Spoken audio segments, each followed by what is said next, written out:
একটা বলুক, যারা ভিডিও দেখছেন দেখেন এই পিত্তথলিতে কতগুলা পাথর একসাথে জমে আছে, একদম clear clear clear clear clear. হ্যাঁ, এই সব পাথরই দেন। ইরে আল্লাহ, এর আগে ধরা পড়লো আজকে ধরা পড়লো নাকি ইয়াসিন ভাই? জি স্যার। বাড়ি কোথায়? মতলব। মতলব। ওয়াও, মতলবের মানুষ খুবই ভালো। যারা মতলব থেকে আমার ভিডিও দেখেন, উত্তর এবং দক্ষিণ আমার ভালোবাসা। দেখেন একটা মানুষ এক অন্য কারণে আসছিল, আল্ট্রাসাউন্ড করে দেখি তার পিত্তথলি ভর্তি পাথর। সো আমার কথা হলো যে আপনার যদি পিত্তথলিতে পাথর থাকে আপনি কিভাবে বুঝবেন? কোনো লক্ষণ ছাড়া থাকতে পারে। কোনোদিন ব্যথা বেদনা করে নাই নাকি? জি না স্যার। দেখছেন, তার মানে কিন্তু তার পিত্তথলি ভর্তি পাথর। দুই সাইড স্যার ব্যথা করছে অনেক। এখন এই পাথরগুলো কি করবেন?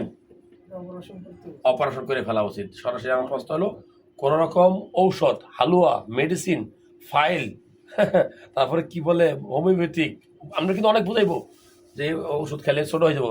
এক ওষুধ কি খাইবেন নি? জি না স্যার। এটা ডাইরেক্ট অপারেশন, সার্জারি ডাক্তার দেখাবেন।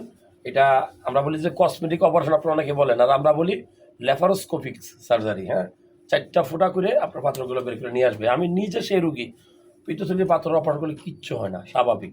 প্রথম 2-3 মাস অল্প অল্প খাবেন, পরে দেখবেন যে আমার মতো গরু খেয়ে ফেলতে পারবেন, কিচ্ছু হবে না ইনশাল্লাহ। হ্যাঁ, আরেকবার একটা ফুলুক। এই যে ভাইয়া, এখন ভাই এতক্ষণ তো আল্ট্রাসাউন্ড নাম করলেন, পাথর তো দেখেন নাই নাকি? ওঠেন, আমি দেখাই যে, ওঠেন, আসেন আমার কাছে আইন। দিস ইজ আপলোড হয়ে গিয়ে, এখন আপলোড হবে এই ছবিটা। দেখেন, আসেন ভাই আমার কাছে আসেন। এই আছে, এই দেখেন, এতক্ষণ ধরে আপনার আল্ট্রাসাউন্ড নাম করছি। যারা ভিডিওটা দেখছেন ভাইকে একটু দেখে রাখেন। রিপন ভাই মতলব থেকে আসছে, আমারও কিন্তু অপারেশন হয়েছে। তো এটা নিয়ে একটা ভয়ের কোনো কারণ নাই, স্বাভাবিক। এই যে এতগুলা পাথর, যেটা পিত্তথলি। হ্যাঁ, 1 2 3 অসংখ্য পাথর আছে এখানে। পাথর যে আছে কিভাবে বুঝলাম?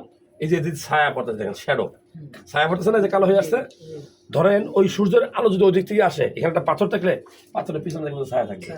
এটা হলো আমরা বলি যে পোস্টেরিয়র অ্যাকুস্টিক শ্যাডো, অর্থাৎ এই শ্যাডোই প্রমাণ করতেছে যে এগুলো পাথর কনফার্ম। তো সবাই রিপন ভাই, সরি ইয়াসিন ভাইয়ের জন্য দোয়া করবেন যেন উনি সুস্থ থাকে।